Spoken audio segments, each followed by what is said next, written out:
आज हमारा 171वां एपिसोड प्रसारित होने जा रहा है और हमारे साथ मेहमान होंगी सुविख्यात कवित्री और गायिका डॉक्टर मालविका हरिओम जी। नमस्ते जी। नमस्ते सुनील जी, कैसे हैं? मैं अच्छा हूँ, आप सुन पा रहे हो मुझे ठीक से?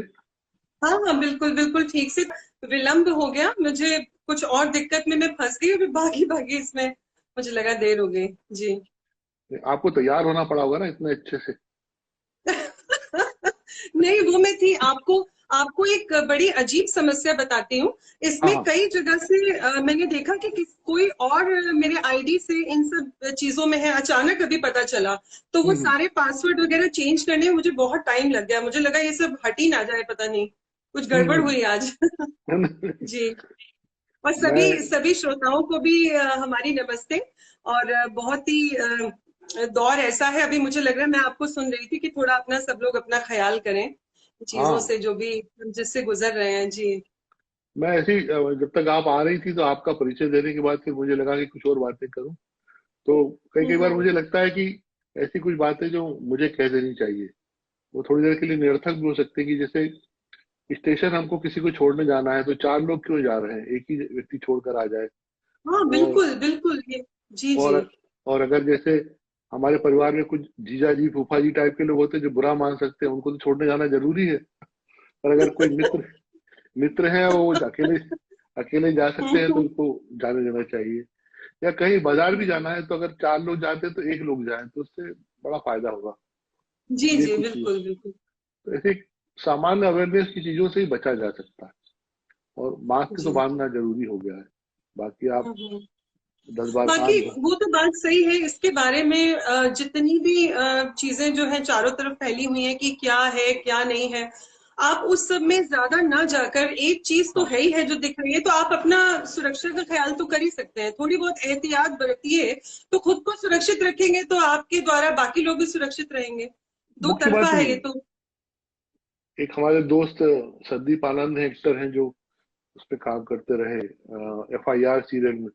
उनका ये सुझाव था कि अच्छा। दो लोग बात कर रहे हैं तो एक के मुंह पे मास्क होना चाहिए कम से कम। तो, जी तो, जी, बिल्कुल बिल्कुल। तो मैं एक तो कह रही हूँ दोनों के। अच्छा, मुझे लगा अभी इस समय में बता रहे हैं, अच्छा कुछ लोग ये भी कह रहे हैं कि आप लाइव कार्यक्रम कर रहे हैं तो मास्क एक के जरूर दिखे, जब तक जो दूसरा बात कर रहा है तो दूसरा लगा के रखे, तो हमने क्या कहा हुआ। ये भी अच्छा मजाक चल रहा है। हम्म। यहाँ तो खैर इन सब बातचीतों में आंखों से ज्यादा खतरा है। बाकी तो संक्रमण जो है सो है। बहरहाल जी। मैं ये यहाँ भी बता रहा था लोगों को क्योंकि मुझे आरंभ में जब मैं आपके बारे में जान पाया था, मैं आपको बहुत पहले से जानता हूँ पर मैंने आपको गायिका के रूप में ही जाना था। और मुझे जी लगता था कि कभी हम मध्य प्रदेश में भोपाल में आपको सुनेंगे। बाद में जब आपका एक क्रिएटिवली इन्वॉल्वमेंट हुआ तो कवित्री के रूप में हुआ। तो ये जिज्ञासा यहीं से हम बात शुरू करते हैं कि आप पहले कवित्री हैं कि गायिका हैं, जी। कहाँ से शुरुआत मैं हुई? हाँ, अच्छा ये मेरे साथ बड़ा ही अजीब रहा, क्योंकि मुझे लग रहा है कि दोनों चीजें मैं लेकर ही बड़ी हुई हूँ, मतलब साथ साथ। हाँ मैं दर्शकों के साथ भी और आपके साथ भी बांटना चाहूंगी। आपको तो भोपाल में जब मैं आई थी काव्य पाठ के लिए, तो आपको पता चला होगा कि हाँ। वहां तमाम लोग जो है मेरे पिता को जानते थे, जो पुरानी पीढ़ी के लोग थे। तो जी मेरे जी। पिता मंच के कवि रहे हैं, और अशोक चक्रधर जी, सुरेंद्र शर्मा जी, लोग सब हमारे घर आते जाते थे, उनके दौर के, उनके समय के, उनके साथ के। तो हम्म कविता भी थी घर पे। और आजकल आजकल मेरी जो मम्मी है, वो बड़ी फेसबुक पे काफी अच्छा उनका चल रहा है, बड़ी मशहूर हो गई हैं। मैं जाके उनका लाइव करती हूँ, आप यकीन नहीं करेंगे, वो बहुत अच्छा गाती हैं। उन्होंने हम्म कुछ कहीं सीखा वीखा नहीं है, कोई ट्रेनिंग नहीं ली है, लेकिन लोग कहते हैं कि उनकी आवाज जो है दिल से निकली हुई लगती है, और बहुत इंजॉय करते हैं सब। और मैं उनको लाइव करती हूँ तो लाइव के बाद मेरे पास अक्सर ये आता है कि इनको आप दोबारा कब लाएंगी, या हमारी पसंद का ये गाना इनसे सुना दीजिए, ये सुना दीजिए। और हम्म। बचपन जो है वो वैसा ही निकला कि हमने हमेशा अपनी मदर को जो है किचन में काम करते हुए साथ में रेडियो जरूर चलता रहता था। तो हाँ गाने जो है वो, हाँ, लगातार चलते थे। और हमारे पिता चूंकि कवि सम्मेलन किया करते थे, तो वो भी कविताएं जो है जोर जोर से पढ़ा करते थे जब उनको पढ़नी रहती थी। वो कभी अपनी कोई कविता, कहीं एक बड़ी उनके अंदर कमाल की बात थी कि वो कहीं लिख के नहीं रखते थे। उनको बिल्कुल जो है उनकी याददाश्त इतनी अच्छी थी कि वो हमेशा याद करके उसको वैसे ही पढ़ते थे। और उसी तरह सुबह सुबह उनको पूरी जो भगवत गीता है वो उनको कंठस्थ थी एकदम। और इस तरह से थी कि आज भी जो पुराने लोग उनके साथ जुड़े हुए हैं और जो जानते हैं वो इस बात को जानते हैं। अभी कुछ दिनों पहले विष्णु सक्सेना जी से भी बात हो रही थी, तो वो भी ये बात जानते थे कि उनको कोई भी आप बताइए कि इस अध्याय का ये नंबर श्लोक, मतलब 18 अध्याय थे उसमें पूरे, और ये नंबर श्लोक बताइए, तो वो सुना देते थे। और अगर आपने उनको श्लोक पढ़ के सुनाया तो वो ये बता देंगे कि कौन से अध्याय का कौन सा नंबर श्लोक है। तो इस तरह से उनको याद था। और वो रोज सुबह गीता का पाठ होता था, उसके बाद वो अपनी कविताएं जो है उनका रियाज करते थे, जो भी करते थे। तो मुझे लग रहा है कि कहीं ना कहीं वो दोनों चीजें थोड़ी थोड़ी साथ में रही। और मेरा मन तो बहुत करता था गाना सीखने का, मतलब मुझे गाने की तरफ रुझान ज्यादा था। तो वो मैं सुनती रहती थी और मैंने बात भी करी कभी कभी घर में कि मैं थोड़ा सीखना चाहती हूँ। पर पता नहीं ऐसा कुछ बन नहीं पाया, या कुछ ऐसा कोई मिला नहीं, या कोशिश उतनी हुई या नहीं, जो भी था। तो वो संगीत जो है मैं फिर सीख नहीं पाई उस तरह। जो एक उसकी जो ट्रेनिंग होती है, जो लोग ऐसे जो इस जगह पर आकर जो गा रहे हैं, तो उनका जब आप इतिहास देखिए तो वो बड़े बचपन से ही गा रहे होते हैं। उसमें वो उनका जो गला है वो बिल्कुल मंझा हुआ होता है, बना हुआ होता है। तो वो मेरे साथ वैसा नहीं रहा, लेकिन हाँ, मैं गाती गुनगुनाती हमेशा रहती थी। और जब मैं गाती थी तो सबको लगता था कि ये भाई सुर में गाती है, अच्छा गाती है। तो और जब मैं स्कूल में, कॉलेज में जब सिंगिंग करती थी, तो एक बड़ी अच्छी सी बात जो मुझे खुद भी लगती थी कि जो माइक रहता था, अगर ग्रुप सिंगिंग है तो मेरे आगे आके एक लग जाता था, तो मुझे समझ में आता था कि हाँ, मतलब मैं गाती हूँ, इसका मतलब।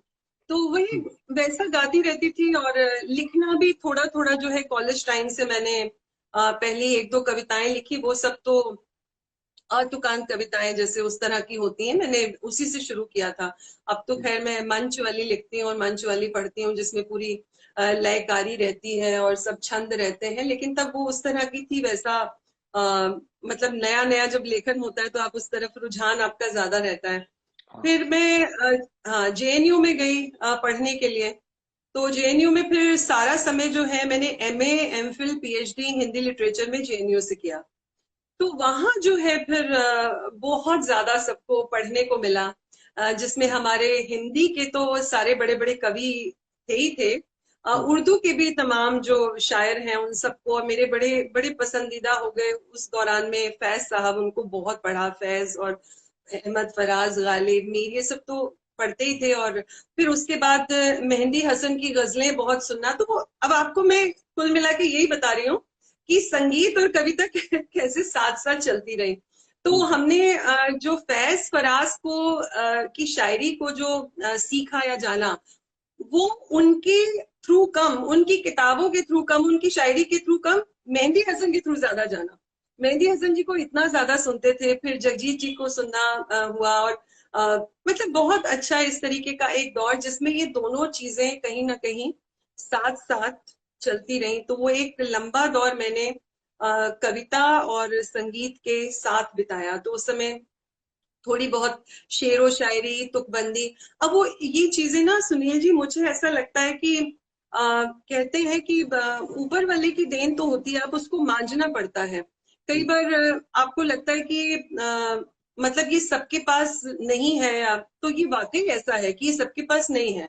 सुर जैसे मुझे ये नहीं था, धीरे धीरे जब मैं इस लाइन में आई और ये सब चीजें सीखी तो समझ में आया। बड़े उस्ताद लोग ये बताते हैं कि नहीं, सुर सबको नहीं मिलते हैं, लेकिन सुर जिनको मिलते हैं उनको बड़ी मेहनत करनी पड़ती है उसको साधने के लिए। तो वो कहीं ना कहीं ऊपर वाले की मतलब देन रही है कि सुर भी थोड़े थोड़े मिले, और थोड़ा थोड़ा रचना कर्म भी मिला कि मुझे जिसे आप कहते हैं मीटर, जिसे आप कहते हैं छंद, वो भी कहीं ना कहीं भीतर से ही आपके होता है, तो वो भी बना रहा। तो उस समय मैं कुछ कुछ लिख के अपने पिता को दिखाती थी।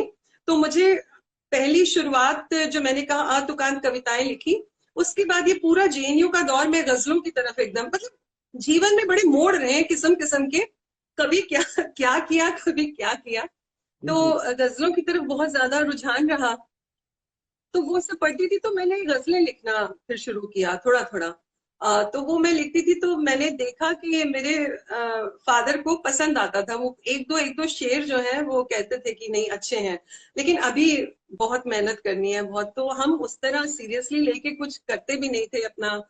उसके बाद फिर कहानी मतलब आगे बढ़ी, फिर हमारी शादी हुई, फिर हम जिनके साथ थे वो खुद बहुत ज्यादा अच्छा लिखने और गाने वाली शख्सियत। तो उनके साथ रह रह के जो हमारा कहीं ना कहीं जो भीतर ये बचा हुआ था, तो थोड़ा सा मुखरित हुआ। और एक लंबा समय जो है, जैसा कि आप समझते हैं कि किसी के भी स्त्री के जीवन में यही रहता है कि जब एक बार शादी हो जाती है, घर परिवार, तो मुझे लगता है जरूरी भी है। उससे आपको कोई बहुत ही ज्यादा ये नहीं होना चाहिए कि कोई उस चीज का दुख नहीं होना चाहिए कि आपने ऐसा किया। बच्चों को पालना भी अपने आप में एक बहुत बड़ा उपलब्धि है, बहुत बड़ा कर्म है, अगर आप उनको अच्छे से पालते हैं। तो वो आप एक लंबा दौर जो है वो दिया आपने उनको। फिर धीरे धीरे जब मुझे समय मिला, तो ये बहुत अभी हमारा तो एकदम नया नया है। और लेकिन ये है कि हाँ, उसका एक बेस लगातार बना रहा। लेकिन फिर करना जो है इधर 4-5 साल पहले, मतलब आप 5 साल पहले तो ये मान सकते हैं कि मैंने संगीत वाले जो है कार्यक्रम स्टेज पर, वो मेरे ख्याल से और पहले से, लेकिन वो इक्का दुक्का, लेकिन 5 साल से हाँ थोड़ा थोड़ा फिर मैं करने लगी। और ये कवि सम्मेलन तो एक तरीके से 2019 में ही शुरू किया मैंने। तो वो उसके बाद क्या रहा कि ये मैं फेसबुक पे चूंकि लिखती तो रहती थी सब कुछ, तो हमको वो पढ़ पढ़ के लोग कहते थे कि अच्छा है, तो हमें समझ में आता था। तो हमने खुद कुछ थोड़ा बहुत अपनी गजलों को कंपोज किया खुद से ही, और उसको हम गाने लगे। तो हमें लगा कि ये गाना मतलब ठीक लग रहा है और सुनने में भी अच्छा लग रहा है। तो पहले मैं लोक संगीत करती थी। अब इसमें भी एक हाँ ट्विस्ट है, मतलब बड़ी सारी चीजें हैं। लोक हाँ संगीत में अवधी, भोजपुरी, पहले भोजपुरी गाती थी, क्योंकि हम लोग मैं बहुत लगातार बोलती जा रही हूँ, मैं अच्छा आपको लग रहा लगेगा कि मेरा, लेकिन इतनी लंबी यात्रा है और मुझे है। इतना मजा आ रहा है आपके माध्यम से सबको ये बताने में और सबके साथ जुड़कर। तो एक किसी की यात्रा रहती है तो उसको बड़ी खुशी रहती है कि वो यात्रा कहाँ कहाँ किस पड़ाव पे कैसे होकर यहाँ तक पहुंची। तो गोरखपुर में हमें 2 साल रहने का मौका मिला। वहां पे आदरणीय शरद मणि त्रिपाठी जी, संगीत के बहुत बड़े गुरु, तो हाँ उनके साथ फिर हम रहे। तो वहां पे हमारा एक मतलब उनके साथ हमने 1 आध साल सीखा। उन्होंने कहा कि आपकी आवाज अच्छी है तो आप ये भोजपुरी में गाइए कुछ। तो मैंने भोजपुरी गीतों का एक एल्बम निकाला, देवी दयालु भाई, और वो गाने वहां काफी अच्छे चले। इतनी खुशी हुई, हमें लगा कि ये एक चीज अच्छी है, तो अब हम भोजपुरी गाया करेंगे। भले मतलब हम इधर के, हमें आती नहीं थी भोजपुरी, लेकिन फिर धीरे धीरे गाते गाते कुछ समझ आया। उसके बाद जब हम लोग काफी लंबे समय के बाद इस तरफ को आए लखनऊ में रहने, तो मैंने भातखंडे में फिर एडमिशन लिया, यहाँ संगीत का जो बहुत बड़ा विद्यालय है। हाँ वहां आदरणीय केवल कुमार जी मिले। तो केवल कुमार जी ने हमारा सारा काम अवधि में करवाया। तो क्या उन्होंने बात। हमें अवधि गीत सिखाए। तो वो भोजपुरी हमारे पीछे छूट गई, फिर अवधि आ गई। फिर हमने लंबे समय तक जो गीत गाए, लोगों को ज्यादा उसमें अंतर नहीं पता चलता, लेकिन हमें पता था कि हम पहले भोजपुरी गाते थे, अब हम अवधि ज्यादा गा रहे हैं। एक आध भोजपुरी उसमें रहता था। फिर मैंने आपको बात बताई कि जो मैं लिखती रहती थी गजलें, जब उनको कंपोज किया तो फिर मैंने गजलें गाने शुरू करी। फिर वो अवधि भोजपुरी पीछे छूटा, और हाँ मैंने काफी सारे जो कार्यक्रम है वो गजलों के किए, जिसमें कुछ दूसरी रहती थी और कुछ मेरी अपनी भी रहती थी।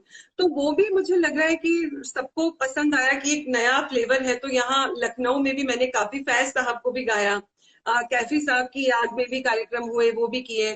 फिर अलग से भी कुछ कार्यक्रम होने लगे, मुझे मतलब बुलाने लगे कि हाँ गजल के नाम पे कि चलो ये गाएंगी, तो हमने किए वो चलता रहा। फिर वो साथ साथ जो है जो मैं लिखती थी, तो वो मैं फिर मतलब मुझे लग रहा है कि पहले शख्स वही थे। अखिलेश मिश्रा जी हैं, अभी आईएएस अधिकारी हैं, वो स्वयं भी कवि हैं, बड़े कवि हाँ हैं। हाँ तो वो हाँ, उन्होंने पहला मंच हमें दिया कविता का। उन्होंने कहा कि नहीं आपका बड़ा अच्छा लगता है, आप लिखती हैं, आप पढ़िए। हमने कहा नहीं, इस वाले मंच पर तो हमारा संगीत का कार्यक्रम है, हमको वो फोक सिंगिंग करनी है। तो बोले वो अलग दिन है, आप इस दिन जो है ये कवि सम्मेलन में करिए और अच्छा रहेगा। तो तब तो मैं गजलें लिखती थी, तो खैर उसमें मैंने अपनी सुनाई, तो वो एक यात्रा वहां से शुरू हुई। तो फिर धीरे धीरे मंच करने लगी, तो मंच मैं करती थी मुशायरे के, मतलब मुशायरे करती थी। फिर धीरे धीरे मैंने गीत लिखने शुरू किए। तो अब यहाँ पे कहानी कैसे बदली, फिर मैं, आपको पता है कि मैं आपके यहाँ भोपाल में कविता के हाँ। मंच पर आई, तो फिर मैंने वो मुशायरे वाला थोड़ा सा मेरा कम हुआ, तो कवि सम्मेलन फिर बहुत ज्यादा शुरू हुए। फिर अब जो है स्थिति ये है कि अब सारी चीजें मिल मिला के चल रही हैं, जिनमें कवि सम्मेलन भी हैं, मुशायरे भी हैं, सिंगिंग का भी, फोक सिंगिंग जो कहता है हम फोक वाला कर लेते हैं, गजल वाला कर लेते हैं। लेकिन कहीं ना कहीं कुल मिला के हमको लग रहा है कि एक अभी तो सारी चीजें एक साथ हैं, लेकिन एक पहचान अगर आपको किसी चीज में बनानी है तो आपको एक ही चीज में फोकस करके आगे बढ़ना रहता है। तो अब जो फिलहाल एकदम स्थिति है वो यही है कि मैं कविता के मंच पर, मतलब कविता पढ़ती हूँ, एक कवित्री के रूप में मेरी धीरे धीरे पहचान बन रही है, जो मुझे बड़ी खुशी है। वो कहीं ना कहीं अब मुझे लगता है कि मेरे फादर भी कवि थे, तो उनकी एक परंपरा जो मिली या उनसे जो मुझे प्राप्त हुआ, तो कहीं ना कहीं मैं उसको आगे बढ़ाऊं। तो मैंने बाकी सब चीजों से अपना ध्यान बिल्कुल हटा दिया है, और अब मैं बिल्कुल कविता पे फोकस करती हूँ, गीत लिखती हूँ, गीत गाती हूँ, मुक्तक बनाती हूँ, मुक्तक गाती हूँ, और यही मंच कर रही हूँ। लेकिन ये है कि इस पे कहीं आपको ऐसा तो नहीं लग रहा कि जो ये 2-3 आयामों में आपने गायन के क्षेत्र में ही जो एक जर्नी शुरू की थी वो छूट जाएगी या रह जाएगी, या नहीं आ, छूटेगी? मतलब मुझे देखिए, गायन तो एक बार जो आपके अंदर है वो छूटता नहीं है, क्योंकि मैं रियाज रोजाना करती हूँ, वो एक मैंने बना के रखा है। वो शायद आपको कविता के लिए भी जरूरी है, क्योंकि वो गायन वहां भी बना हुआ है ना। मैं गीत जो मंच पर पढ़ती हूँ गा के ही पढ़ती हूँ, हम्म, मुक्तक जो पढ़ती हूँ गा के, उसमें ज्यादातर तो आपको गा के ही करना रहता है, तो वो कहीं ना कहीं फायदा देता है। लेकिन आप सच में आप सही बात कह रहे हैं कि संगीत से एक जुड़ाव तो था। मतलब मुझे लगता है कि अब एक चीज अगर आपको पकड़नी है तो एक चीज आपको छूटेगी तो जरूर। तो वो हम्म, कहीं ना कहीं मैं उसके लिए मैंने खुद को मानसिक रूप से तैयार भी किया है। मतलब अब मुझे लग रहा है कि एक पहचान बनानी है, और मैंने देखा कि कविता के क्षेत्र में कहीं हो सकता है कि हमारे पिता का ये आशीर्वाद रहा हो या मिल रहा हो, उसमें मेरी पहचान मुझे महसूस होता है कि बन रही है। तो वो मुझे हम्म, लगता है कि उस पहचान को फिर आगे बढ़ाना चाहिए। और मैंने चूंकि आपको कहा कि एक इमोशनल उसके साथ एक जुड़ाव भी मेरा है कि मेरे पिता चूंकि यही करते थे मंच, तो कहीं ना कहीं मुझे लगता है कि मुझे यही करना चाहिए। इधर जो आपने बताया कि 2019 के लगभग कविताओं की शुरुआत हुई मंच पर, और 2-3 दिन पहले मैं देख रहा था कि कुछ सऊदी अरब, कतर वगैरह में भी आप होकर आई, जी जी जी। तो इधर आपको बाहर भी जाने का मौका मिला। तो बाहर के देशों में, मैं दूसरे अपने हिंदुस्तान से अलग भारतीय कविता या भारतीय कवि, इनको लेकर किस तरह की एक चेतना है, या क्या इंप्रेशन है? हाँ सुनील जी, हाँ ये आपने बहुत अच्छा सवाल किया। लोग बाहर को लेकर सोचते हैं कि पता नहीं कैसा रहता होगा, लेकिन मेरा अनुभव जो है इतना अच्छा रहा, दुबई और कतर का दोनों। मुझे हम्म, लगता है कि वहां पे जो भारतीय बसे हुए हैं वो हम्म, ज्यादा तरसते हैं इन चीजों के लिए। आपको यहाँ तो जब कहते हैं ना कि जब चीज बहुत आसानी से उपलब्ध होती है तो उसकी बहुत वैल्यू नहीं रह जाती। तो हाँ, यहाँ तो आप छोटे छोटे गली मोहल्ले हर जगह तो हर ओकेजन पर कुछ भी आपका त्योहार है तो कवि सम्मेलन की एक छोटी बैठकी रख दी, और कुछ नहीं तो वो चलता रहता है, सब लोग। और आपको ये हंसी भी आएगी जानकर कि यहाँ तो जितने भी कवि सम्मेलन मैं जितना देख रही हूँ कि जितने होते हैं, हम्म, जिनमें बहुत बड़े वाले तो नहीं जिसमें हजारों हजार की भीड़ है, लेकिन जो छोटे छोटे होते हैं जिसमें 50 और 100 लोग हैं, तो ये हाँ, हाँ, आपने भी महसूस किया होगा, क्योंकि खुद आप भी इसी पूरी लाइन से हैं, आप भी पूरा हाँ, लिखने पढ़ने का पूरा आपका है। तो जितने पढ़ने वाले कवि हैं, तो जो ऑडियंस में बैठे हैं वो भी कवि हैं। तो यहाँ हम्म, तो वो कोई ऐसी वैल्यू कवि को उस तरीके से नहीं देखते। उन्हें लगता है कि भाई हम भी कर लेते हैं ये कविता। अगर वो 50-60 नीचे बैठे हैं तो वो सुन भी रहे हैं और सोच रहे हैं कि हमें मौका मिलेगा तो हम भी यहाँ पे पढ़ देंगे। हालांकि बहुत मुश्किल काम है, मंच एक अलग चीज है। जैसे एक छोटा सा उदाहरण देती हूँ कि लॉकडाउन में जब लोगों ने लाइव कार्यक्रम किए तो कवियों की एक पूरी खेप उभर कर आई। बहुत ज्यादा सबने महसूस किया कि हर कोई कवि है, हर कोई लाइव कार्यक्रम कर रहा है क्या। लेकिन आप देखिए कि इस तरह लाइव आकर आपने कुछ देख कर पढ़ लिया या कुछ याद नहीं रहा तो छूट गया या कुछ भी है, लेकिन मंच पे पढ़ना, तो इसीलिए हर चीज के लिए अलग अलग लोग बने हुए हैं और उनकी संख्या गिनी चुनी है। वही लोग जो है वो करते हैं, मंच पर आपको वही लोग बार बार दिखते हैं। तो कहीं ना कहीं उन्होंने मंच को साधा है। वो इतना हाँ। आसान नहीं है कि आप हाँ इस तरह लाइव कार्यक्रम करें तो आपको, आप कवि हो गए, आपको मंच पर खड़ा कर दें तो आप वैसी ही कविता पढ़ देंगे। बड़ा मुश्किल काम है, हर चीज को साधना पड़ता है, एक पूरी यात्रा रहती है। तो वो जो है यहाँ पे ये स्थिति है। लेकिन बाहर क्या है कि वो लोग बहुत इंतजार करते हैं, और स्पेशली इन कंट्रीज में तो चूंकि संगीत भी बहुत ज्यादा नहीं होता है, संगीत का आपको पता ही है नहीं है, तो कुल मिलाकर कविता और गजलें यही सब है। तो जब इस तरह के आयोजन वहां पे किए जाते हैं तो जो ऑडियंस है, जो श्रोता आते हैं, वो इतने ज्यादा अच्छे सुनने वाले श्रोता होते हैं कि वो समझते हैं, वो आपकी हर चीज पर इतनी दाद देते हैं आपको, मतलब वो कहीं ना कहीं आपका उत्साह बढ़ाते हैं बहुत ज्यादा कि आप हमारे लिए बहुत ही महत्वपूर्ण है। आप इतने हमारे, मतलब हमारे देश से हमारे लिए यहाँ प्रस्तुति देने के लिए आए हैं, तो आप हमारे लिए बहुत ही, मतलब वो इस तरीके का भाव दिखा कि बड़े पूजनीय हैं आप, मतलब आप पढ़िए, हाँ। बस हम आपको सुनने के लिए बैठे हैं, हम चाहे आंख बंद करके आपको सुन रहे हैं और आपको खूब दाद देंगे। तो मुझे तो इतना अच्छा अनुभव वहां मिला, मुझे लगता है कि बहुत अच्छा सुनते हैं।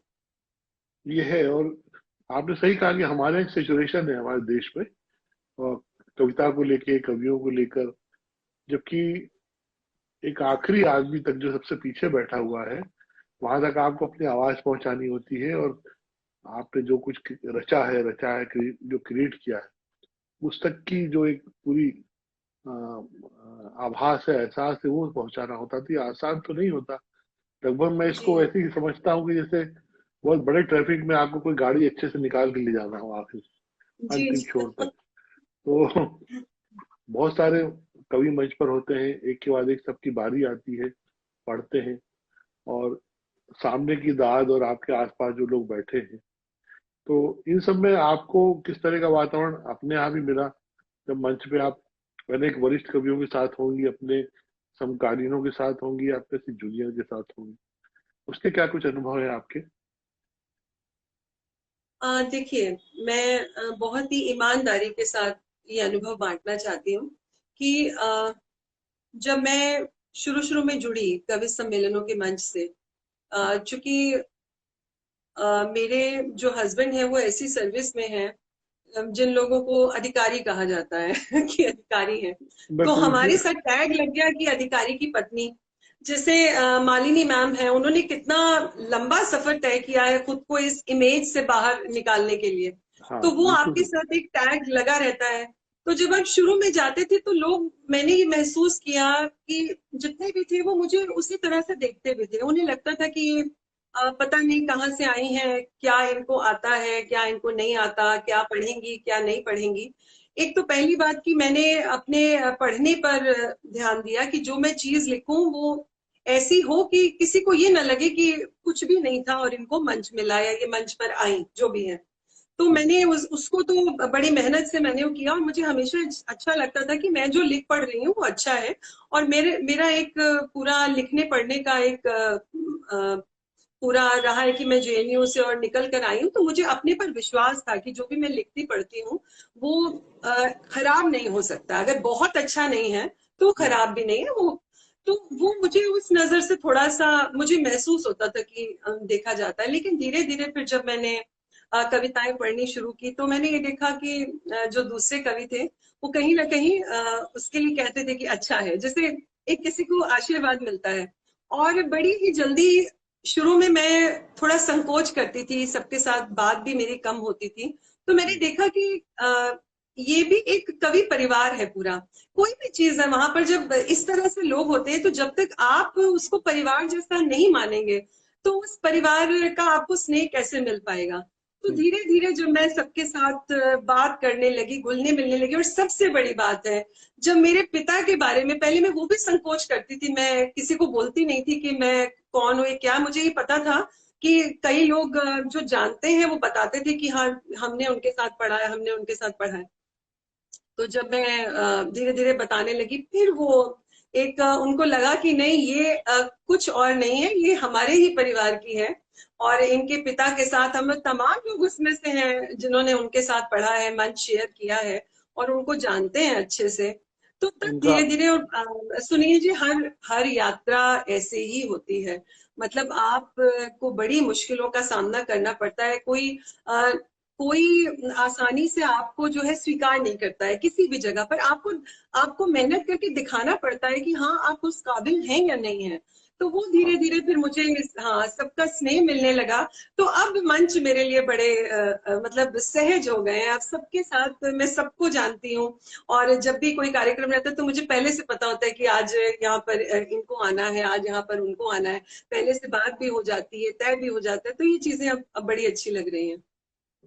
ये है जैसे रेलवे में हम लोग बैठते हैं ना, थोड़ी सी जगह चाहते हैं तो शुरू में कोई देता नहीं है, फिर 2-4 घंटे में फिर वो अपने पास का कप पूरी उरी भी खिलाते हैं जो लाई हुई है, कहते हैं कि अपन लोग साझा करते हैं। जी जी जी आजकल हालांकि नहीं लोग खाते हैं, उनको लगता है कि इसमें कुछ मिला ना हो, नहीं तो पहले तो बांट बांट के खा लेते थे। तो ये जी एक है।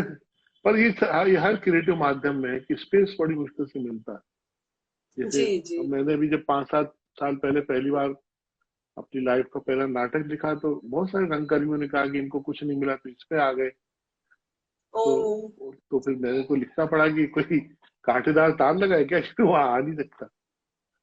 और वहां भी फिर जब अब 10-12 नाटक निकले हैं तो सब है भैया, ये तो वही है कि बाद में फिर वो लोग दे देते जगह कि अब आप भी बैठो साथ में और सब साथ में ही चलना है। तो ये सब है, एक सब संसार है। और इसमें ये जी एक बड़ा दिलचस्प अध्याय है हर क्रिएटिव आदमी के लिए कि आप कैसे अपनी जगह बनाते हो और उसको विस्तार देते हो। तो जी ये आपने बहुत अच्छे से किया। और मेरा तो हम आपसे कहना है कि आप अपने गायन को तो मत छोड़िएगा। जी क्या क्या पता, मतलब ऊपर वाले ने कुछ ऐसा सोच रखा है कि उस माध्यम से आपको कहीं और अचानक से आगे ले जाए। आप कहते हो ना मुझे कि जी अगले मोड़ मुझे पे अभी क्या है।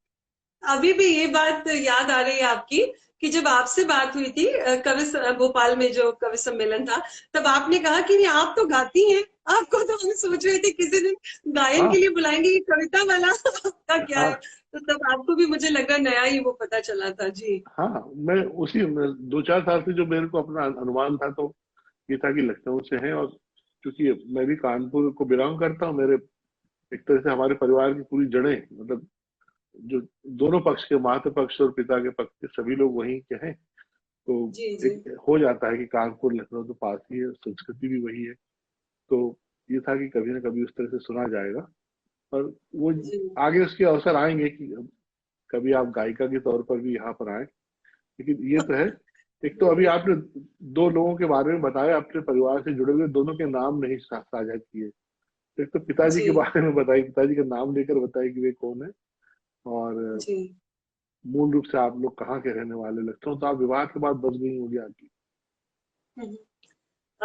मेरे पिताजी स्वर्गीय सत्यपाल नांगिया जी। जी जी।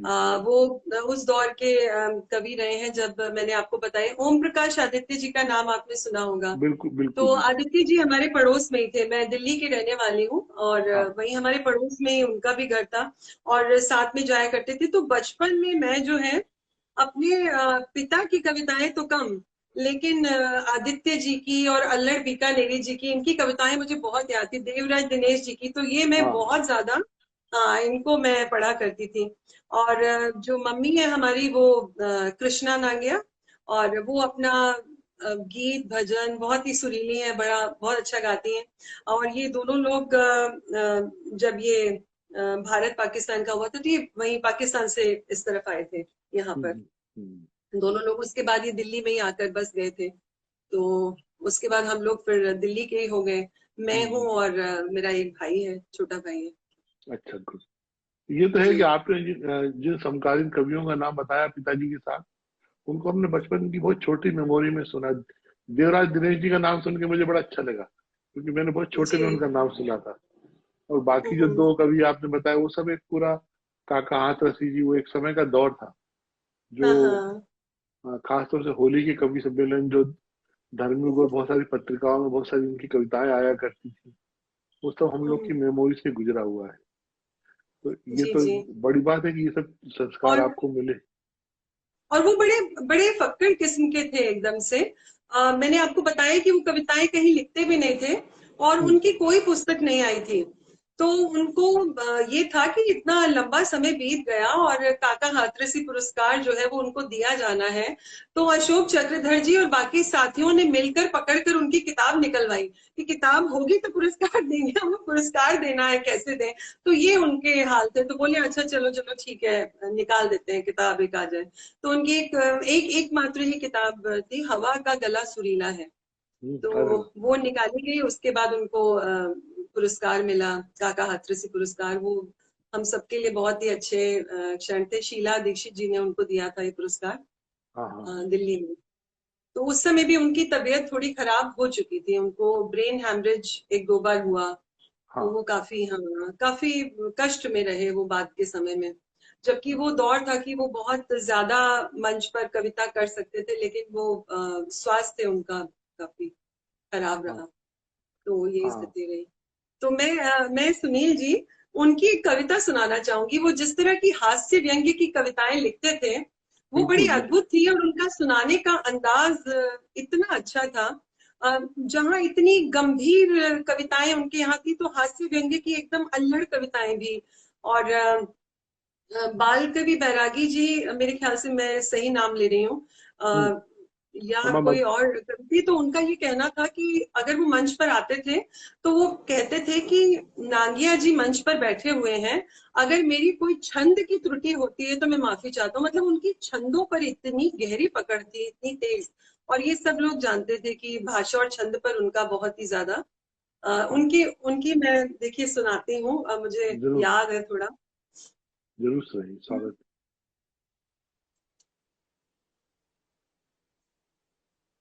कोठी चार खड़ी कर ले, घर में कार खड़ी कर ले। कोठी चार खड़ी कर ले, घर में कार खड़ी कर ले। लोगों को बकने दे घर में, फसल बाहर खड़ी कर ले। लोगों को बकने दे घर में, फसल बाहर खड़ी कर ले। बकने वाले रह जाएंगे, क्या कर लेंगे भिख मंगे। बकने वाले रह जाएंगे, क्या कर लेंगे भिख मंगे। हर हर गंगे हर गंगे, हर हर गंगे हर गंगे, हर हर गंगे हर गंगे, हर हर गंगे हर गंगे। इसको लठ जमाता चल, उसको भी धमकाता चल। इसको लठ जमाता चल, उसको भी धमकाता चल। नगर नगर में गुंडागर्दी के त्योहार मनाता चल। नगर नगर में गुंडागर्दी के त्योहार मनाता चल। पुलिस स्वयं ढूंढती फिरेगी, किसने फैलाए दंगे। पुलिस स्वयं ढूंढती फिरेगी, किसने फैलाए दंगे। हर हर गंगे हर गंगे, हर हर गंगे हर गंगे, हर हर गंगे हर गंगे, हर हर गंगे हर गंगे। दफ्तर में कुछ काम न कर, पुरखों को बदनाम न कर। दफ्तर में कुछ काम न कर, पुरखों को बदनाम न कर।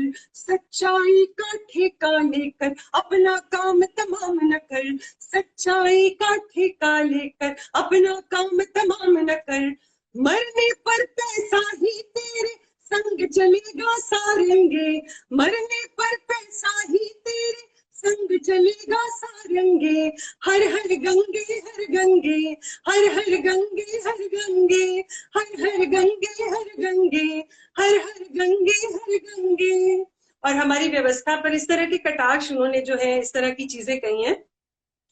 तू अपने को समझ अमर, बाकी सब कुछ है नश्वर। तू अपने को समझ अमर, बाकी सब कुछ है नश्वर। लोगों को भय दे ईश्वर का, खुद ईश्वर से कभी न डर। लोगों को भय दे ईश्वर का, खुद ईश्वर से कभी न डर। ईश्वर खुश है आसमान के रूप देख कर सतरंगे। ईश्वर खुश है आसमान के रूप देख कर सतरंगे। हर हर गंगे हर गंगे, हर हर गंगे हर गंगे, हर हर गंगे हर गंगे, हर हर गंगे हर गंगे। इस तरह की उनकी जो है हास्य और व्यंग्य की रचनाएं थी, जो कि लोग बहुत पसंद करते थे। और उनकी ये हर हर गंगे जो कविता है, ये मुझे लग रहा है कि सबसे ज्यादा लोकप्रिय हुई। और एक मैं और तू भी, मैं सीधा साधा बेचारा, तुम फैशन की मतवाली, और इस तरह का था। और उनकी एक सरस्वती वंदना, एक भजमन नारायण, मतलब कई कविताएं। लेकिन मुझे लगता है कि हर हर गंगे जो है, सरस्वती वंदना की मैं चंद पंक्तियां सुनाना चाहूंगी। आप देखिए कि कितनी खूबसूरती के साथ, मुझे कभी तो ये पूरी याद थी। और वीणा वादिनी तुम्हारा दास हो दया करो, मैं हूँ निर्बुद्ध तुम बुद्धि मुझ में भरो, आया हूँ शरण में तुम्हारी मुझे मति दो, हंस वाली मेरी कविता को हंस गति दो, भोला भाला हूँ मैं भटका हूँ इस मेले में, कोई नहीं मेरा यहाँ रोता हूँ अकेले में, दुनिया में जीने का तरीका जानता नहीं, अपने पराये वाला भेद मानता नहीं, निपट गवार हूँ बेहद सीधा साधा हूँ, धूपों के धुएं में घिरा हुआ एक प्यादा हूँ, मित्र रूप में है शत्रु घेरे हुए मुझको, सरकारी नौकरी है फेरे हुए मुझको, दिखता नहीं है मुझे रास्ता भी अपना, शूल चाहता है मेरे पैरों में पनपना, दम घुटता है मेरा यहाँ पग पग पर, कानों में कसकता है खुद गर्जी का सुर, तू ही मुझे बता अब जाऊं किस ओर में, तू ही बता कैसे सहूं दुनिया का शोर में, आती है लोकेशन श्रृंगार जब करके, पैर तब आगे रखता हूँ डर डर के, क्रोध कभी मारता तो लोग कभी छलता, सुगा मार कर मेरा पिंजरा है पलता, ईर्ष्या की भावना क्यों जगती है मन में, बदले की आग क्यों सुलगती है तन में, ऐसे सोचता ही रहता हूँ दिन रात में, अपने से आप किया करता हूँ बात में, शुभ वस्त्रों वाले मेरी ओर तो निहारना, छीन ले तू मेरा सब सोचना बिसारना, ताकि मैं भी और लोगों के समान जी सकूं, ताकि मैं भी जीवन में सोमरस पी सकूं। कुछ इस तरह की बड़ी लंबी कविता है ये आगे भी। और मुझे इतनी मतलब इसकी धुन, इसकी लय और सब कुछ इतना पसंद था कि याद थी कभी मुझे ये पूरी। तो इस तरीके का उनका था। और आज भी मुझे याद है वो हमारे घर में तो सब लोग आते थे, तो स्मृतियों में सब आज प्रदीप जी, प्रदीप चौबे जी का उनको श्रद्धांजलि देते हुए एक जो पोस्ट आई, तो उसपे भी मैंने लिखा था कि प्रदीप जी उनके बहुत अच्छे कवि मित्रों में से थे। तो हम्म, प्रदीप चौबे जी जब भी आते थे दिल्ली, 2 बार मुझे याद है, हम तो छोटे थे कि वो हमारे घर में ठहरे थे। और हमारे घर का जो पीछे वाला एक कमरा था, वो कवियों के ठहरने के लिए था। कोई भी कवि जब बाहर से आते थे यहाँ काव्य पाठ करने के लिए, तो हाँ जिनको बाहर जगह नहीं है, कुछ नहीं है, तो वो एक वो भी दौर और इस तरह की चीजें हुआ करती थी, बड़ी हाँ, खूबसूरत लगती थी। जी ये होता है। देखिए पुराने समय में इतना शिष्टाचार और एक अपनापन और जी उदारता, दरअसल जी जी मन में जगी होगी तभी घर में जगी होगी, ये एक बात जी है। और मैं देखता हूँ कि पहली बारी जो आपने कविता सुनाई, उनकी एक निश्चित रूप से उनकी वो सिग्नेचर कविता होगी, क्योंकि वो उसमें पूरी सोसाइटी को अपने नजरिए से देख रहे हैं और सबको आड़े हाथ लिया, उन्होंने किसी को नहीं छोड़ा। जी जी जी मतलब आप देखिए कि जहाँ लोगों की बात है, लोगों में जिस तरह के बदलाव और जो परिवर्तन आया है, किस तरह से लोग छोटे जी के होते जा रहे हैं, व्यवस्था में है, तो वो लगता ही नहीं है कि हमारा कभी दिन खत्म भी होगा। तो ये सब जी है, पर ये अब जीवन भी एक तरीके की यात्रा है, उसमें कहीं ना कहीं किसी का स्टेशन आता ही है। और जो एक बार रेल में बैठ गया वो सोचता है कि बस ये अनंत काल तक चलती रहेगी। जी तो ये तो है। इधर स्वयं आपकी अपनी रचना में कैसे आपसे आग्रह करूं कि एक तो आप कविता सुनाएं और एक एक गीत सुनाएं। जी, मैं सुनाती हूँ। अच्छा, एक और छोटी सी बात मैं और भी जोड़ना चाहती हूँ हाँ कि जब जरूर। मैंने ये बताया कि ये आप कह रहे थे, वो बड़ा ही खूबसूरत लगता था कि मतलब एक उस आप दौर को कह लीजिए कि आपस में आपसी जो प्रेम है और स्नेह की भावना एक दूसरे के प्रति, आजकल तो क्या है कि एक दूसरे से डर है।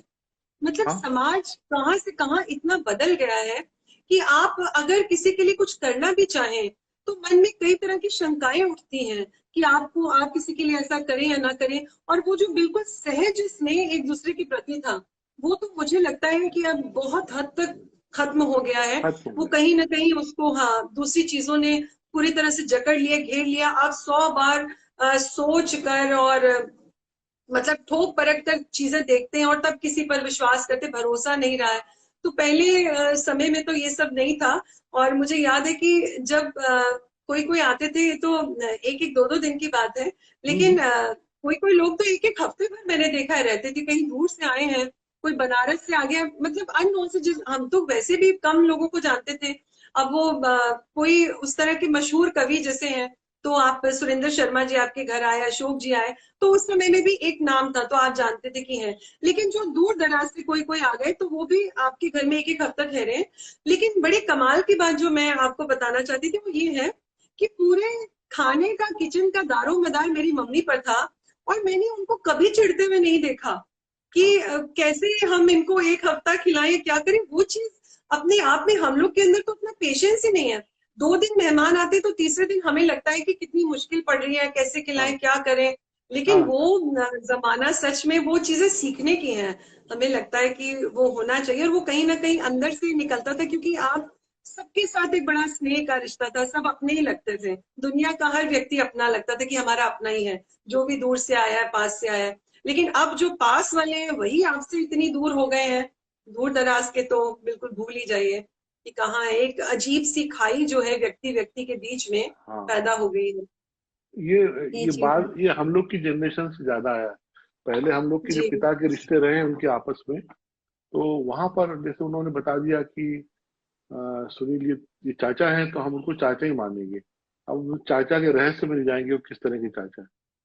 कई बार ऐसे हमारे फादर के भी साथ के मित्र ग्वालियर से आए, तो मालूम पड़ा कि वो शाम को 5 बजे आए, तो घर आ गए, बोले मैं पापा का नाम लेके बोला कि मैं उनसे मिलके आ ही रहा हूँ, वो भी 1 आध घंटे में आएंगे, तो फिर हम लोग खाना खाएंगे। तो मुझसे कहा कि चलो अपन बाजार होके आते हैं। तो अब मैं बहुत छोटा था उस समय, 8 9 साल का, तो उस समय माँ से पतंग के लिए 10 5 पैसे मिला करते थे।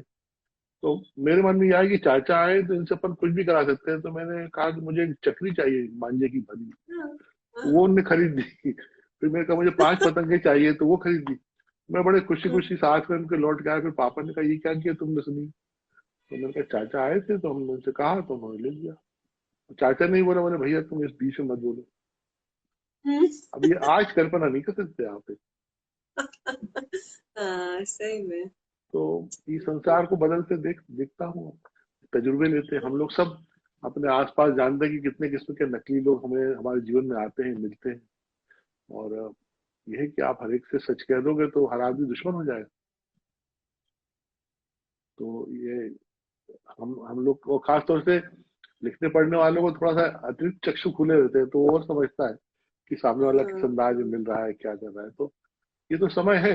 और हम सबके जीवन में हम लोग की जो पूरी डेस्टिनी है, उसमें अंत में हमारे पास 5 6 8 मित्र ही रह जाएंगे जो सच्चे होंगे, जिनको जी आपकी जी तकलीफ से बिल्कुल। तकलीफ होगी, आपको उनकी अचानक निस्वार्थ याद आएगी। तो नहीं, आप ये तो सही कह रहे हैं। और ये मुझे लगता है कि पूरा जो 2020 निकला है, जिस कोरोना काल को बहुत ही दुखद रहा है, बहुत लोगों को झेलना पड़ा है ज्यादा।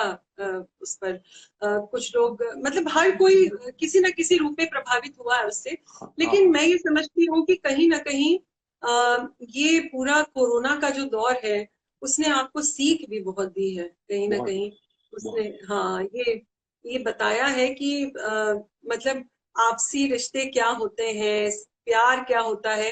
और एक समय के बाद जीवन जो है उसकी जो कीमत है वो इन अच्छी बहुमूल्य कीमती चीजों में नहीं है। आपके कपड़े सबके अच्छे से अच्छे घर पे भरे के भरे रह गए, आपके गहने जवाहरात भरे के भरे, आप गेट से बाहर ही नहीं निकल पाए। आपने साल भर आपकी, अब आप ये देखिए कि जिंदगी तो वही आपकी सीमित है, एक आपको खास आयु मिली है उतना, उसका 1 साल आपका ऐसे निकल गया। तो कम से कम उसने ये सिखाया कि ये सब चीजें जरूरी और इम्पोर्टेंट नहीं है। जरूरी नहीं क्या है, जो एक एक पल हम जी रहे हैं उसमें हम खुशी ले सकें और खुशी दे सकें। उससे बढ़कर मुझे नहीं लगता, क्योंकि एक पल में सांस आपकी निकल जा रही है, आपको पता ही नहीं चल रहा। कितना कितना कुछ कितनों के साथ हो गया, तो कहाँ पता चल पाया। तो उसमें कोई भी शामिल हो सकता था, लेकिन उसको कम से कम थोड़ा बहुत मुझे लगता है जरूर समझ आया होगा सबको कि बिना बात के लड़ाई झगड़े, बिना बात की नफरतें, बिना बात का जो पूरा दुनिया में चल रहा है, उससे इंसान ने जब इस दौर से निकला होगा तो उसने अपने आप को कुछ तो शुद्ध किया होगा, इन सब चीजों से दूर हटके उसने एक अपनी सोच और समझ बनाई होगी कि बाहरी चीजें उसको बहुत जल्दी प्रभावित ना कर सके, क्योंकि मैंने खुद इस दौर से निकलकर बहुत कुछ सीख लिया है। अब मेरे ऊपर आप कोई भी कुछ मुझे बता रहा है और मैं उसी रॉ में बह जाऊं, ऐसा नहीं हो सकता। मेरी अब अपनी सोच जो है विकसित हुई है और मुझे लग रहा है कि दुनिया में प्यार मोहब्बत ही सबसे बड़ी चीज है और हमें फासलों को दूर करना चाहिए सबके साथ, और इंसान को इंसान के साथ एक स्नेह का रिश्ता जो है वो होना चाहिए, और पूरे परिवेश के साथ भी, पूरी प्रकृति के साथ भी। जो प्रकृति के प्रति भी तो बहुत अन्याय हुआ, तब जाकर तो इस तरह की हाँ स्थितियां पैदा बिल्कुल। हुई। वही जो जी। आप कह रहे थे ना, मैं भी हंसता था कि बड़ी बड़ी गाड़ियां पोर्च में खड़ी रही साल भर। हाँ बिल्कुल, देखिए। जी। बहुत सारे, फिर जब घर में ही रहे तो कपड़े भी दो ही पहनते रहे। फिर जब बाद में एक साल बाद निकाला तो पता चला वो छोटा पड़ गया है, क्योंकि अपन खाते रहे बस घर में बैठे बैठे खूब सारा। हम्म। तो ये तो सब समय ने दिया है सबक, कितना सीखता है आदमी है। इस समय के कुछ और परिणाम भी है कि जैसे हमने देखा कि बहुत से कलाकार और आम आदमियों ने और मजदूरों ने सरवाइव किया, कुछ लोग उनकी मदद को आगे आए, जी। कुछ सिनेमा जैसे बारे में कुछ लोग आपस में लड़ने लगे, एक दूसरे पे दोषारोपण करने लगे, खेमे बट गए। बहुत सारे लोगों ने इस पूरे कठिन समय में ही एक दूसरे के प्रति अपने हिसाब किताब को चुकता करने का अवसर निकाला। ये मैंने देखा, क्योंकि मेरा फिल्म माध्यम है लिखने पढ़ने का। तो जी। जी। फिल्म इंडस्ट्री में देखा कितने सारे खेमे बट गए, कितने सारे लोग एक हम्म। दूसरे के शत्रु हो गए, बहुत सारी पुरानी घटनाएं निकालने लगे, और सबको मन लग गया कि इस समय तलवार चलाने का अच्छा मौका। तो कई बार ये भी हम्म। होता है कुछ इस तरह की हमारे वर्ल्ड सिनेमा के इतिहास में ऐसी फिल्में ही बनी हैं। एक मुझे याद नहीं, एक अमेरिकन फिल्म थी जिसमें एक पानी का बड़ा जहाज था, जिसमें एक एक जगह से दूसरी जगह लोग जा रहे हैं, लंबी जर्नी थी 45-50 दिन की। वो जहाज कहीं भटक जाता है, तो पहले तो लोग डर के आपस में मतलब रोने लगते हैं, फिर आपस में एक दूसरे के साथ एका करते हैं कि हम लोग जिएंगे मरेंगे साथ। फिर कुछ दिन बाद सब आपस में लड़ने लगते हैं जब खाना कम पड़ता है। ओ। तो अंदर ही हम देख रहे हैं कि विलासिता की, कुछ नॉन वेज को ऐसे फेंक रहे हैं, खा रहे हैं, कुछ उस खाने को तरह तरह से मारपीट होने लगी उस पर घटना। तो कई बार ये परिस्थिति बहुत सारे परिणाम देती है, इन सब की तरफ ध्यान देना चाहिए। जी। जी। जी। जी। ये दरअसल सबक है कि फिर मनुष्य को कैसे रहना चाहिए। जी। और आगे अपन एक दूसरी बात पे आ गए, विषयांतर करते हैं। आप कुछ गा दीजिए पहले, या पहले पढ़ेंगी? मैं, जी जी, मैं एक कविता सुना देती हूँ और फिर एक गीत सुना देती हूँ। अ, जरूर। कविता जैसे आपने पूरा कहा कि पूरा जो दौर था, तो इसमें मैं, क्योंकि मेरी कई बार कविताएं उस किस्म की भी हो जाती हैं जो मुझे नहीं लगता कि मंच पर लोग सुनना पसंद करते हैं, लेकिन मैं कहीं ना कहीं अपना ये कर्तव्य समझती हूँ और मैं ऐसी कविताओं को लेकर मंच पर आ रही हूँ और मैं मंच पर से इनको पढ़ती हूँ। तो मुझे लगता है कि जहाँ 10 श्रोता बैठे हैं, अगर 8 को वो, क्योंकि हमेशा मनोरंजन ही जरूरी नहीं है, अगर 8 को वो नहीं भी समझ आती और उनको लगता है कि हमारा मनोरंजन इससे नहीं हुआ, लेकिन 2 को वो समझ में आती है, वही मेरी उपलब्धि है। तो उसकी मैं एक दो पंक्तियां जो मजदूर मजदूर भाइयों की हमारे जो लॉकडाउन में स्थिति हुई उस पर एक मुक्तक जैसा आप समझिए, और एक मैं छोटा सा गीत सुनाती हूँ। जरूर सुनो। जहां बारिश जरूरी है वहां बादल नहीं जाता,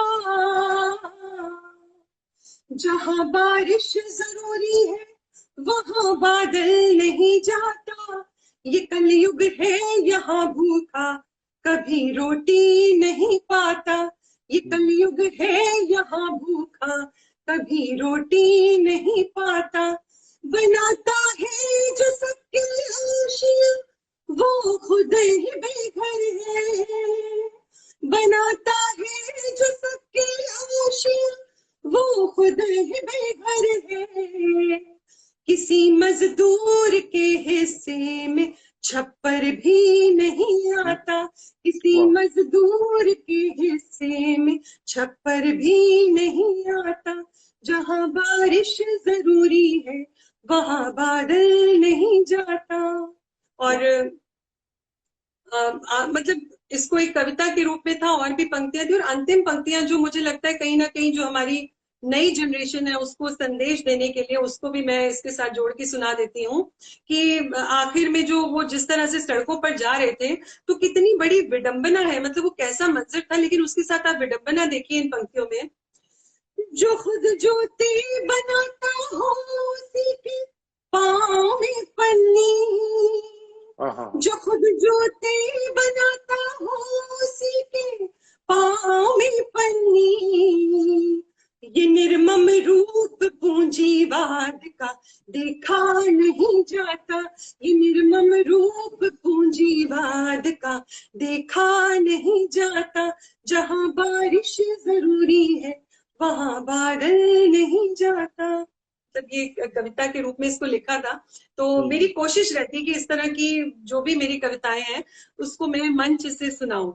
तो मैंने जैसा आपको कहा कि जो श्रोताओं का टेस्ट है, आप तो खुद पूरा साहित्य से जुड़े हुए हैं, आप भी ये समझ रहे होंगे कि साहित्यिक कविता को अलग समझ लिया जाता है, कर दिया जाता है, और मंचीय कविता को अलग समझा। उसका उसकी वजह ये है कि मंच पर ऐसी कविताएं लिखी और सुनाई जा रही है कि वो एक श्रोताओं का भी टेस्ट वैसा बन गया है। आप हमेशा हर परिस्थिति में, हर व्यवस्था में, हर प्रकार से मंच पर सिर्फ श्रृंगार तो नहीं सुना सकते। कभी आपके घर में आग लगी हो, आपकी गली में कुछ हो रहा हो, देश में उथल पुथल मची हो, तो आप कब तक मंच पर श्रृंगार सुनाएंगे और कब तक श्रोता को सुनेंगे? लेकिन वो टेस्ट वैसा बन गया है, तो उस टेस्ट को बदलने का काम में जितने नए लिखने वाले हैं, और मैं समझती हूँ नए लिखने वाले जो हमारी भी आने वाली जो आगे वाली पीढ़ी है, सुनील जी सच में बहुत अच्छा लिख रहे हैं वो लोग इससे बहुत आगे की सोच रखते हैं। और उन बिल्कुल बच्चों को मैं सलाम करती हूँ जो नई पीढ़ी के जितने हैं, वो इन चीजों को समझ रहे हैं और इन चीजों को मंच पर लाने की हिम्मत रखते हैं और मंच पर लाकर कहते हैं। तो यही मेरी सबसे गुजारिश भी और यही अपेक्षा भी है कि इस तरह की चीजें जो समसामयिक है, जो कहीं ना कहीं एक बदलाव से जुड़ी हैं, जो हम आसपास देखते हैं और हमें लगता है कि ये बदलाव आने चाहिए, उन चीजों को भी हमें कविता में स्थान देना चाहिए और कविता के माध्यम से उसको मंच पर जो है लाना चाहिए। तो ये मेरा मानना है और मेरा निवेदन है ये सबसे हाथ जोड़कर, जो जितना नया लिख रहे हैं, कि श्रृंगार अपनी जगह ठीक है, लेकिन श्रृंगार हर वक्त शोभा नहीं देता है। हाँ आप बिल्कुल। ये जानिए। जी जीवन जीवन हमेशा एक ही रोमांटिक होता नहीं ना, उसके बहुत जी 100 जी पहलू होते हैं, 100 तरह की संघर्ष और जद्दोजहद है जीवन की। हमेशा आदमी जी हंसता भी जी नहीं रह सकता, हमेशा आदमी रोमांटिसिज्म में भी नहीं रह सकता। कभी वो चार चीज जी अपने नजरों से देखता है, तो वो जैसे आपने पैरों की पन्नी वाली बात की, वो कितनी मार्मिक है। मुझे कहीं मेरे ये चित्र दिमाग में बसा हुआ है कि जो किसी के पैरों का बीमारी का और कैसी फट गई थी, वो पदयात्री मजदूर जा रहे थे, उनके पाँव कैसे हो गए। हम लोग हम्म, अपने घर में चलते चलते चार पाँव की बीमारी लगा के 100 तरह की क्रीम लगाते हैं, वो बेचारे क्या करें। जी जी जी जी ये है कि दो उसको तरीके। जब आप इंसान के दर्द को महसूस करते हैं ना, उसको उसको महसूस करने की भी एक आदत डालनी जरूरी है हर चीज की। मतलब उसी से आप उस लाइन में सोचने लगेंगे, समझने लगेंगे, और ये आदत धीरे धीरे पड़ती है। अगर आप नजरअंदाज कर दें चीजों को, वहां से आंखें मोड़ लें, वहां एक व्यक्ति की ये स्थिति हो रही है लेकिन आप अपना खाना पीना और इस तरफ पिज्जा और सब चल रहा है आपका, तो आपका टेस्ट तो वैसा ही बना रहेगा ना। आपको लगेगा ये भी है जीवन में। लेकिन जब आप उस दर्द से खुद को जोड़ेंगे, उस दर्द को महसूस करेंगे, बड़ा लंबा समय लगेगा उस दर्द के साथ जुड़ने के लिए, तो वो आप हमेशा इस तरफ कभी रुक करिए और वो चीज भी लगातार देखते रहिए। चीजें बदलती हैं धीरे धीरे। अब हमारे समाज भी बहुत कब से कब तक कैसे बदला है। अब ये अलग बात है कि दूसरे रूपों में कुछ खराब चीजें यहाँ पर आ गई है, तो हर हर खराब चीज को खत्म हो जाना चाहिए, उसको लंबा नहीं रहना चाहिए। और यही हर किसी की कोशिश होनी चाहिए कि जो आप खराब महसूस करते हैं जो भी चीज को, उसको हमेशा खत्म करने की कोशिश करिए कि किस तरीके से उसको हटाया जा सकता है। क्या बात, बहुत अच्छे। जी एक गीत। हाँ जी, गीत भी इसी से जुड़ा हुआ है। मैं उससे पहले चार पंक्तियां, जो पूरा कोरोना का 2020 निकला, तो 2020 सुनकर लगता था कि बड़ा ही मजेदार सा अंक है, 2020 है। हाँ हाँ तो हाँ, लेकिन वो कैसा निकला ये सबने सच देखा में। कि जी। आ, इसकी 4 पंक्तियों के बाद मैं एक ये छोटा सा गीत जो है वो आपको सुनाती हूँ, जो इसी से जुड़ा हुआ है कि नाम देखकर लगा हमें कुछ रंगीला मतवाला, नाम देखकर लगा हमें कुछ रंगीला मतवाला, लेकिन 2020 निकला दिल का बिल्कुल काला। अपनों को अपनों से ही एक डर था अजब निराला, लटका रहा सभी के घर पर कोरोना का ताला। कुछ बीमारी थी, कुछ बीमारी थी, कुछ बीमारी का डर कोरोना, कंप्यूटर युग में सीखा हमने हाथों को धोना। मास्क के भीतर अपनी ही सांसों का सुनकर रोना, पहचाना जीवन में क्या होता है पाना खोना। क्या बात। सबकी खुशियों पर भारी था ग्रहण सरीखा साल, जाने कितनों को ही ले गया यह बनकर काल। पीड़ा व्यथा वेदना व्याधि मातम कसक मलाल, थमा नहीं फिर एक पल भी यह कष्टों का भूचाल। छीन ले गया चेहरों की सब चमक और खुशहाली, होली बीती बेरंगी बेरौनक रही दिवाली। जोर जोर से पीटी सबने, जोर जोर से पीटी सबने, ताली हो या थाली, सभी टोटके हुए विफल और जेबें हो गई खाली। अर्थव्यवस्था ऐसी बैठी, अर्थव्यवस्था ऐसी बैठी कि फिर उठ ना पाई, देख के मजदूरों की हालत छूटी सिर्फ रुलाई। रोटी को मोहताज हुए सब, लुट गई पाई पाई, कोरोना में केवल निर्धन की ही शामत आई। तो ये एक काफी लंबी कविता थी, खाली एक भूमिका के बतौर की कोरोना का ऐसा दौर निकला, लेकिन जो मैंने आपको सुनील जी बताया कि उसने हमें बहुत कुछ सिखाया, वो मेरे इस गीत में है कि एक एक पल जीवन का बहुत कीमती है और वो बहुत आसानी से इस मुट्ठी से हमारी फिसलता जा रहा है। उसको हमें थाम कर रखना है, पकड़ कर रखना है, उस एक पल को हम जितने अच्छे से जी पाए वही हमारी कामयाबी है। तो ये गीत सुनिएगा। भागती सी जा रही है जिंदगी, भागती सी जा रही है जिंदगी, छूटती सी जा रहे हैं पल्स भी, भागती सी जा रही है जिंदगी, छूटती सी जा रहे हैं पल्स भी। तुम सवालों को समय पर छोड़ दो, तुम सवालों को समय पर छोड़ दो, मिल ही जाएंगे किसी दिन हल सभी। तुम सवालों को समय पर छोड़ दो, मिल ही जाएंगे किसी दिन हल सभी। भागती सी जा रही है जिंदगी, छूटती सी जा रही है पल सभी। और बन सुनिएगा। हर कोई हालात से मजबूर है, हर कोई हालात से मजबूर है, जिसको समझो पास वो ही दूर है।